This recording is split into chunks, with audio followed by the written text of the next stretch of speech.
వైకాపా ప్రభుత్వ హయాంలో వైఎస్ జగన్మోహన్ రెడ్డి ముఖ్యమంత్రిగా ఉన్న సమయంలో జగన్మోహన్ రెడ్డి చేసినటువంటి అవినీతి అవకతవకలు ఒక్కొక్కటిగా బయటకు వస్తూ ఉన్నాయి. తీగలాగితే డొంక కదిలినట్లుగా జగన్మోహన్ రెడ్డి నిబంధనలను ఉల్లంఘించి తన అనుకున్న వారికి తాను ఎలా దోచిపెట్టాడు అనేటువంటి విషయాలు ఒక్కొక్కటిగా బయటకు వస్తున్నటువంటి నేపథ్యంలో ఇప్పుడు ముఖ్యంగా ఒక సంస్థకి జగన్మోహన్ రెడ్డి నిబంధనలను ఉల్లంఘించి మరీ కోట్లాది రూపాయలు దోచిపెట్టారు అనేటువంటి ఆరోపణలు ఆయన మీద వస్తూ ఉన్నాయి. ఇంతకీ ఏ సంస్థకి జగన్మోహన్ రెడ్డి నిబంధనలను ఉల్లంఘించి కోట్లాది రూపాయలు అడ్డదారిన దోచిపెట్టారనేది మనం పూర్తి స్థాయిలో విశ్లేషణ చేసుకుందాం. ప్రస్తుతం మనతో పాటున్నారు తెలుగుదేశం పార్టీ సీనియర్ నాయకులైనటువంటి కంచర్ల విజయభాస్కర్ గారు. వారితో మాట్లాడదాం. సార్ నమస్తే. సార్ నమస్కారం. వైఎస్ జగన్మోహన్ రెడ్డి ముఖ్యమంత్రిగా ఉన్న సమయంలో నిబంధనలు ఉల్లంఘించి తన అనుకున్న వారికి అడ్డదారిలో ఆయన కోట్లాది రూపాయలు దోచిపెట్టినట్లుగా ఆయన మీద ఆరోపణలు వస్తూ ఉన్నాయి.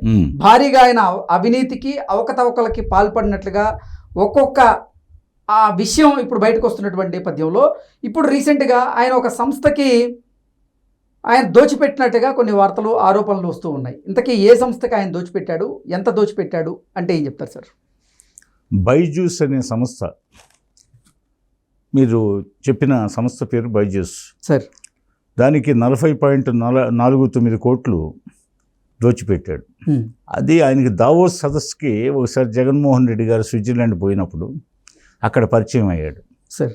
పోతే విద్యార్థులకి డిజిటల్ కంటెంట్ని ఉచితంగా చేస్తానన్నాడని చెప్పి లోకానికి చెప్పారు.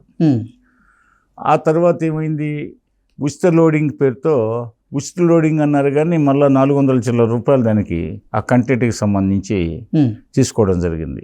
అదేవిధంగా ట్యాబ్స్ గవర్నమెంట్ ఉచితంగా ఇస్తామన్నారు. ఇవన్నీ ఏంటంటే అడ్డగోలుగా చేశారు. పైకి చెప్పేది ఏంటంటే అంతా విద్యార్థులకు ఉచితమేను, పైగా మనకి ప్రభుత్వం భరించేది ఏం లేదు, ఆయన ఏదో స్వచ్ఛందంగా కంటెంట్ మనకి విద్యార్థుల భవిష్యత్తును దృష్టిలో పెట్టుకొని భారత భాగ్య విధాతలైన విద్యార్థుల పట్ల ఆదరాభిమానాలతో ప్రేమాభిమానాలతో చేస్తున్నాడు అన్నట్లుగా వాళ్ళు చెప్పారు. కానీ చెప్పింది ఒకటి, జరిగింది ఒకటి. అంటే జగన్మోహన్ రెడ్డి గారి 5 సంవత్సరాల పాలనా కాలంలో అవినీతి పుట్టలు నిరంతరం బయటకు వస్తూనే ఉన్నాయి. విషనాగులు, అవినీతి విషనాగులు రోజు ఏదో ఒకటి కథనం బయటకు వస్తుంది. వాటి మీద విచారణ కమిటీలు నియమించడం, విచారణలన్నీ దగ్గరకు వచ్చాయి. పోతే రేపో మాపో వాటన్నిటికీ ఒక రూపం వస్తుంది. అలాగే ఇది కూడా ఇప్పుడు ఆయన సింగపూర్లో ఒక ఇది కూడా ఎలా వెలుగులోకి వచ్చిందంటే, సింగపూర్లో ఆయన court contempt of the court ఒక ఆర్థిక లావాదేవీల విషయంలో కోర్టు నిబంధనలను ఉల్లంఘించాడు. అప్పుడు తీగలాగితే ఇవన్నీ బయటకు వచ్చాయి. అంటే జగన్మోహన్ రెడ్డి గారు అమెరికా కోర్టుల్లో ఆయనకి సంబంధించిన వివాదాలు ఉన్నాయి. ఇప్పుడు సింగపూర్ కోర్టులో ఇది ఒకటి తేలింది. అదేవిధంగా ఆయన మనం చూసాం, కింద దిగువ తిరుపతిలో గోవిందరాజ స్వామి టెంపుల్ ఉంది, చాలా ప్రఖ్యాతగాంచిన టెంపుల్. దానికి సంబంధించి విగ్రహాలు చోరీ కేసు ఉంది. అంటే అప్పుడు బంగారు తాపడం చేయాలని చెప్పేసి మొత్తం 100 కేజీల తాపడం అని నిర్ణయిస్తే అందులో 50 కేజీలు మాత్రం తాపడం చేయించి మిగతా 50 కేజీలు కొట్టేశారు. Y V Subba Reddy trust board chairman అప్పుడు. అట్లాగే విగ్రహాలు కూడా కనిపించట్లేదు. వీటన్నిటి మీద విచారణ జరుగుతుంది. అదేవిధంగా శాలువాలు ఉన్నాయి. అదేవిధంగా ఆఖరి శాలువాలు కూడా అదేవిధంగా అక్కడ షాపులు కేటాయించడంలో చాలా అవినీతి అక్రమాలు జరిగాయి. అదేవిధంగా వాళ్ళు పైన ఎగువ తిరుపతిలో గంజాయి వనాలు పెంచే కార్యక్రమం కూడా భూమన కరుణాకర్ రెడ్డి, వైవి సుబ్బారెడ్డి హయాంలో జరిగినట్లు వార్తలు ఉన్నాయి. అదేవిధంగా అక్కడ ప్యాకాట్లు, ఇతర అవినీతి కార్యక్రమాలు విచ్చలవిడిగా రాజ్యమేలే అనే వార్తలు మనం చూసాము. అదేవిధంగా తిరుపతి ప్రజానీకం ఆ చెవిరెడ్డి భాస్కర్ రెడ్డి, భూమన కరుణాకర్ రెడ్డి, వైవి సుబ్బారెడ్డిని కూర్చి నిత్యం వాళ్ళ అవినీతి కార్యక్రమాలు, వీళ్ళు తిరుపతికి పట్టిన పేడ అని చెప్పేసి గ్రహణం అని చెప్పి మాట్లాడుకుంటున్న విషయాలు మనం రోజు వింటూనే ఉన్నాం. మరి వాళ్ళు దీన్ని ఒక దోపిడీ కేంద్రంగా తిరుపతిని, పవిత్రమైన పుణ్యక్షేత్రాన్ని, పైగా వీళ్ళలో ఎక్కువ మంది క్రైస్తవ మతాచారం పట్ల ఆసక్తి ఉన్నవాళ్ళు. అదేవిధంగా బస్ టికెట్ల మీద కూడా ఆనాడు క్రైస్తవ ప్రబోధాలతో ప్రింట్ చేయడం జరిగింది. గూడూరు, తిరుపతి నెల్లూరు డిపోలో బస్సులో పట్టుకోవడం జరిగింది. అదేవిధంగా అక్కడ కొంతమంది ఫాస్టర్లు తిరుపతి కొండ మీద ఈ వాళ్ళ మత ప్రచారం చేస్తుంటే పట్టుబడ్డ సంఘటనలు ఉన్నాయి. అదేవిధంగా వాళ్ళు అక్కడ రక్తచందనం స్మగ్లర్స్ని ప్రోత్సహించారు. వాళ్ళు రక్తచందనం స్మగ్లర్స్తో సంబంధాలు ఉన్నాయి, షేర్స్ ఉన్నాయి వాళ్ళకి. పోతే అదేవిధంగా ఆ లడ్డుకు సంబంధించి పెద్ద వివాదం, అది ఇంకా కేసు ఇప్పుడు చివరి దశకి చేరుకోబోతుంది. అదేవిధంగా అక్కడికి సంబంధించి మొత్తం తిరుపతిని కేంద్రంగా చేసుకుని వాళ్ళు చేయని దురాగతాలు లేవు, అవినీతి అక్రమాలు, వీటన్నిటితో మొత్తం మీద ఈ తిరుపతి పవిత్రతను దెబ్బతీయడానికి, ఒక అన్యమతాన్ని వెలుగులో తీసుకురావడానికి ఆ రోజు జగన్మోహన్ రెడ్డి తండ్రి గారే 7 కొండలు ఎందుకు అన్నాడు, 7 కొండలు ఎందుకు అన్నాడు, అసలు ఆ విషయం ఎందుకు ప్రస్తావించాడో అర్థం కాదు. తర్వాత మళ్ళా హైందవ భక్తుల్లో వచ్చినటువంటి అలజడిని గుర్తించి ఆ 2 కొండలు చాలని నేను జీవో ఇస్తున్నా అన్నాడు. అసలు జీవో ఇవ్వాల్సిన అవసరం ఏముంది? అది స్వయంభూగా తిరుపతి వెంకటేశ్వర స్వామి అక్కడ వెలిసాడు, దానికి ఒక జీవో అవసరమా? పోతే 2 కొండలు, 7 కొండలు ఎందుకు అన్నాడు, మళ్ళీ నేనే జీవో ఇస్తున్నాను 2 కొండలు అని చెప్పి జీవో ఇవ్వడం జరిగింది. మూలాలు రాజశేఖర రెడ్డి గారి దగ్గర నుంచి ఉన్నాయి. వాళ్ళ వల్ల అనేక మంది అధికారులు, ఐఏఎస్లు, ఐపీఎస్లు, గెస్టెడ్ ర్యాంక్ అధికారులు, నాన్ గెస్టెడ్, ఎంతోమంది ఎన్జిఓలు అంతా బలైపోయారు. పోతే ఆ క్రమంలో ఈ జగన్మోహన్ రెడ్డి ఆలోచనలంతా ఎట్లా ఉంటాయంటే, అధికారం అంటే అవినీతికి మారుపేరుగా, అధికారం అంటే అవినీతి అనేది ఆయన దృష్టిలో. పోతే కేసులు మాఫీ చేయించుకోవడం, వాటికి సమయం కేటాయించాడు. పోతే లేకపోతే రాజకీయం అంటే ప్రజారంజక పరిపాలన అందించే బదులు నిరంతరం కుట్రలు కుతంత్రాలతో, అదేవిధంగా ప్రాంతాలను రెచ్చగొడుతూ, భాషా విభేదాలు తెస్తూ, మత చిచ్చులు పెడుతూ, కుల కుడ్యాలు పెంచుతూ, ఈ విధంగా నిరంతరం జగన్మోహన్ రెడ్డి ప్యాలెస్లో ఉంటూ ఆయన సాగించే కార్యక్రమాలు అవే. పోతే ఆ క్రమంలో ఇప్పుడు బిజూస్ అనే సంస్థకి ఈ రవీంద్రనారాయణకి ఇది కట్టబెట్టాడు. అది ఇప్పుడు సింగపూర్ బైజూస్ సంస్థ మీద కొన్ని క్రిమినల్ కేసులు అయితే నమోదై ఉన్నాయి. ఆ దుకాణాన్ని కూడా మూసేసినటువంటి పరిస్థితి ఆ సంస్థ. అవును. అటువంటి సంస్థకి అసలు జగన్మోహన్ రెడ్డి తాను ముఖ్యమంత్రిగా ఉన్న సమయంలో ఇన్ని కోట్ల రూపాయలు దోచిపెట్టడాన్ని ఎలా చూడాలంటారు సార్? దోచిపెట్టాలంటే అందులో క్విడ్ ప్రోకో ఉంటుంది, పరస్పరం. నేను నీకు ఈ అవకాశం ఇస్తే నువ్వు నాకేమిస్తావు, క్విడ్ ప్రోకో. అట్లాగే ఆయన డొల్ల కంపెనీలు ఉంటాయి. పోతే ఆయన కాడు భాగస్తుడేమో, ఎవరికి తెలుసు, ఇవన్నీ విచారణలో కానీ వెళ్ళడవు. పోతే అసలు ఈ దివాలా తీసి న్యాయ వివాదాలు, కోర్టు కేసులో చిక్కోబట్టి ఇవన్నీ అలాంటి కంపెనీకి ఆయన రెడ్ కార్పెట్ పరిచాడు. అదేవిధంగా ఆ కంపెనీ భారీ ఎత్తున రుణాలు సమీకరించేందుకు అవకాశం కల్పించాడు. అదేవిధంగా ఆయన 8, 9, 10 తరగతుల పాఠ్యాంశాల కంటెంట్ను లోడ్ చేసి ట్యాబ్ సహా ఇచ్చేందుకు 45 నుంచి 50 వేలు వసూలు చేశాడు. 45 నుంచి 50 వేలు వసూలు చేశాడు. ముందేం చెప్పాడు, కంటెంట్ ఫ్రీ అని చెప్పాడు. అది అంటే అప్పుడు కరోనా ఉంది, కరోనా సమయంలో ఆన్లైన్ పాఠాలు అన్నాడు. ఈయన ఆన్లైన్ పాఠాల కోసమే ట్యాబ్లను కొనుగోలు చేశాడు. కరోనా రాకముందే ఎన్టీఆర్ గవర్నమెంట్లో చంద్రబాబు నాయుడు గారు వచ్చిన మొదట్లో దృశ్య శ్రవణ విద్యా విధానం ఏ రోజో ప్రవేశపెట్టిన తెలుగుదేశం ప్రభుత్వం. ఆ రోజుల్లో దృశ్య శ్రవణ విద్యా విధానం ఎలిమెంటరీ స్కూల్స్ దగ్గర నుంచి హై స్కూల్స్ వరకు. పోతే ఈయన ఏదో కొత్తగా తెచ్చిన వాడిలాగా ప్రజలను మభ్యపెట్టి, దాని వెనక పరమార్థం, జగన్మోహన్ రెడ్డి ఏ పథకం ప్రవేశపెట్టినా దాని వెనక అంతరార్థం స్వీయ ప్రయోజనాలే ఉంటాయి. అందులో భాగమే ఇది. పోతే కరోనా సమయంలో ఆన్లైన్ తరగతులు కాబట్టి మనకి ట్యాబులు అవసరం విద్యార్థులకి. పోతే కంటెంట్ లోడ్ చేయాలా, ఇవన్నీ ఫ్రీగానే జరుగుతాయని చెప్పాడు. ప్రభుత్వానికి సంబంధం లేదు. తర్వాత ఏమో ఆయనకి ముడుపులు చెల్లించారు. ఆ ముడుపులు చెల్లించడంలో కమిషన్లు ఉంటాయి తప్పకుండా.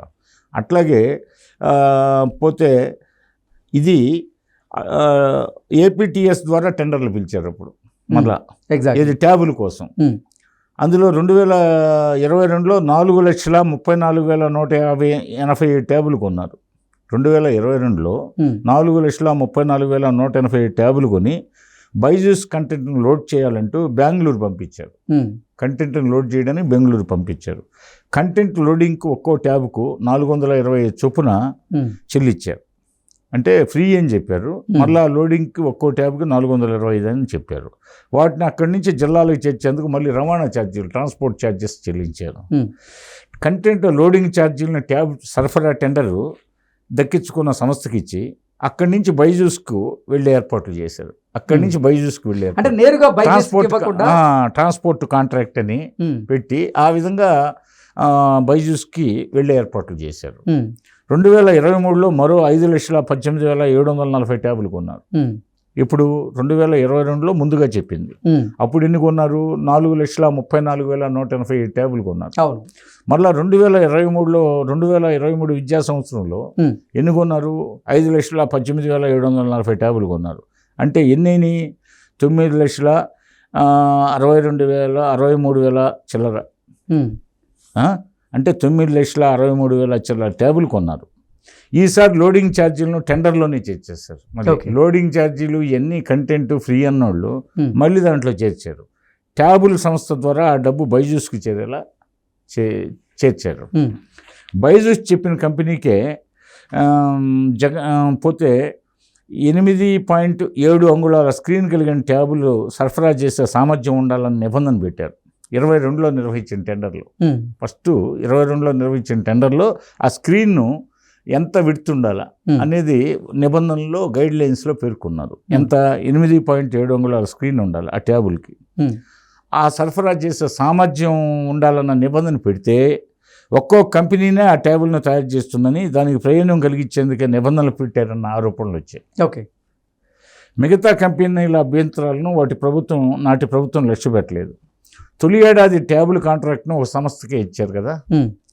ఆరోపణలు రావడంతో రెండో సంవత్సరంలో కొద్ది మొత్తం సరఫరా ఆర్డర్ను మరో కంపెనీకి ఇచ్చారు. కొద్ది మొత్తంలో రెండో కంపెనీకి.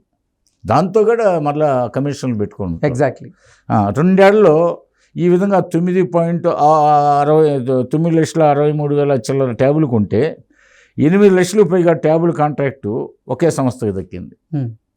ఒకే సంస్థకి. అది కూడా ఆరోపణలు రాబట్టి రెండో సంస్థకి ఇచ్చినట్టే ఇచ్చారు నా మాత్రం. అదనమాట. అప్పులు తెచ్చుకునే వెసులుబాటు కూడా కల్పించేందుకు, అంటే తన సామర్థ్యాన్ని ఈ విధంగా పెంచుకొని మార్కెట్లో అప్పులు తెచ్చుకునే వెసులుబాటు బ్యాంకుల నుంచి, అంటే ఇంత కెపాసిటీ ఉంది వీళ్ళ దృశ్య శ్రవణ విద్యా విధానంలో ఆన్లైన్ తరగతులు నిర్వహించడంలో ఈ సంస్థ చాలా ప్రఖ్యాతిగాంచింది. ఈ సంస్థకి ఎంత గుడ్ విల్ ఉంది. ఆంధ్రప్రదేశ్ ప్రభుత్వమే ఈ సంస్థకు 9,63,000 చిల్లర ట్యాబుల్ని ఆర్డర్ ఇచ్చింది. కాబట్టి ఈ సంస్థ గుడ్ విల్ని పెంచితే బ్యాంకులు రుణాలు ఇవ్వడానికి ముందుకు వస్తాయి. అందుకని వాళ్ళ పరపతిని పెంచడానికే ఆంధ్రప్రదేశ్ ప్రభుత్వం పరోక్షంగా సహాయపడింది. మరలా అంటే వీటన్నిటి వెనుక జగన్మోహన్ రెడ్డి వ్యక్తిగత ప్రయోజనాలు ఉంటాయి. బైజూస్ భక్తి వ్యాపార సంస్థది. పోతే ట్యాబుల పంపిణీలో వీళ్ళంతా కస్టమర్లుగా మారారు విద్యార్థులు. ఇది 9,63,000 చిల్లర ట్యాబులు ఇచ్చారు కదా, ఒక కస్టమర్లుగా మారారు. కాబట్టి 4 నుంచి 10 తరగతుల విద్యార్థుల తల్లిదండ్రుల స్మార్ట్ ఫోన్లో, మళ్ళా 4వ తరగతి నుంచి 10వ తరగతి విద్యార్థుల తల్లిదండ్రుల స్మార్ట్ ఫోన్లో బైజూస్ యాప్ ఇన్స్టాల్ చేయడం ద్వారా, ఆ యాప్ను ఇన్స్టాల్ చేయడం ద్వారా మరో 17.59 లక్షల మంది కొత్త వినియోగదారులు వచ్చారు. అంటే ఈ సామర్థ్యాన్ని చూసి ఈ గుడ్ విల్ ఉన్న సంస్థని నలుగురు భ్రమపడతారు కదా. భ్రమపడితే మళ్ళీ కొత్తగా ఎంతమంది వినియోగదారులు వచ్చారు అంటే అంతకుముందు 9,63,000 చిల్లర మంది. మళ్ళీ కొత్తగా వచ్చిన వాళ్ళు ఎంత? ఈ యాప్ ఇన్స్టాల్ చేసిన తర్వాత స్మార్ట్ ఫోన్లో 17.59 లక్షల మంది కొత్త వినియోగదారులు వచ్చారు. తమకు ఇన్ని లక్షల మంది కస్టమర్లు ఉన్నారని చూపించి ఆ సంస్థ రుణాలు తీసుకుందని, బ్యాంకుల్లో పెద్ద మొత్తాల్లో రుణాలు తీసుకుందని ఆరోపణలు కాడ ఉన్నాయి. ఎగ్జాక్ట్లీ. విద్యార్థులకు మొదట కంటెంట్ ఉచితంగా ఇచ్చినట్లే ఇచ్చి వారు దానికి అలవాటు పడేలా చేస్తారు. మొదట పై తరగతులకు వెళ్ళాక కంటెంట్ కావాలంటే భారీగా డబ్బు చెల్లించి కొనాల్సిందే. అంటే ముందు అలవాటు చేస్తారు, ఆ తర్వాత కొనేలా చేస్తారు, ఆ రసం పిండుతారు. దాంతో బైజూస్కు వ్యాపారం పెరుగుతుంది కదా. అవును. అలా వైకాపా ప్రభుత్వ హయాంలో 8వ తరగతి విద్యార్థులకు 8, 9, 10 తరగతుల కంటెంట్ను ట్యాబుల్లో లోడ్ చేసి ఇచ్చారు. ఇంటర్మీడియట్లోనూ కంటెంట్ కావాలనుకుంటే కొనుక్కోవాల్సిన పరిస్థితి. వ్యాపారాన్ని పెంచుకోవడం బైజూస్ లక్ష్యం. దానికి నాటి ప్రభుత్వం అండగా నిలిచిందని ఎక్స్పర్ట్స్, దానికి సంబంధించిన నిపుణులు చెప్తున్న మాట. అంటే అది కూడా సింగపూర్ కోర్టులో ఆర్థిక లావాదేవీల విషయంలో కంటెంప్ట్ ఆఫ్ ది కోర్టు ఇవన్నీ తీగలాగితే ముందు మీరు చెప్పినట్టు డొంకంతా కదిలిందని, ఆ విధంగా ఇది లోకానికి వెల్లడైంది. ఇవే కాదు, ఇంకా పరిశోధిస్తే చాలా వస్తాయి. జగన్మోహన్ రెడ్డి వాళ్ళకి అధికారం అనేది అవినీతి కేంద్ర బిందువు. అధికారం, రెండోది కేసులు మాఫీ. ఈ రెండే వాళ్ళ లక్ష్యాలు. పథకాల పేరుతో పంపకాలు, క్విడ్ ప్రోకోలు, పోతే ఏదో ప్రజలకి ఏదో బెచ్చగాళ్ళకి విధించినట్టుగా ఏదో నవరత్నాలు అని చెప్పి మోసగిచ్చాలని చూశాడు. ప్రజలు అర్థం చేసుకున్నారు, ఓహో ఈయన in the name of public is looting treasure అని చెప్పేసి అందరు గ్రహించారు. పోతే ఈ దౌర్జన్యాలు, దాడులు చూశారు. పోతే నిర్బంధ వాతావరణాన్ని చూశారు. ఇది ప్రజాకంటక పాలన అని చెప్పి, నువ్వు ముఖ్యమంత్రి కాదు కదా, ప్రతిపక్షానికి కూడా నోచుకోకూడదని చెప్పి తీసి పక్కన పెట్టారు. అది అక్కడ జగన్మోహన్ రెడ్డి అవినీతి భాగోతం.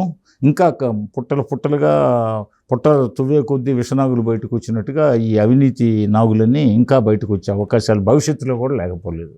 Okay sir, thank you so much. Okay.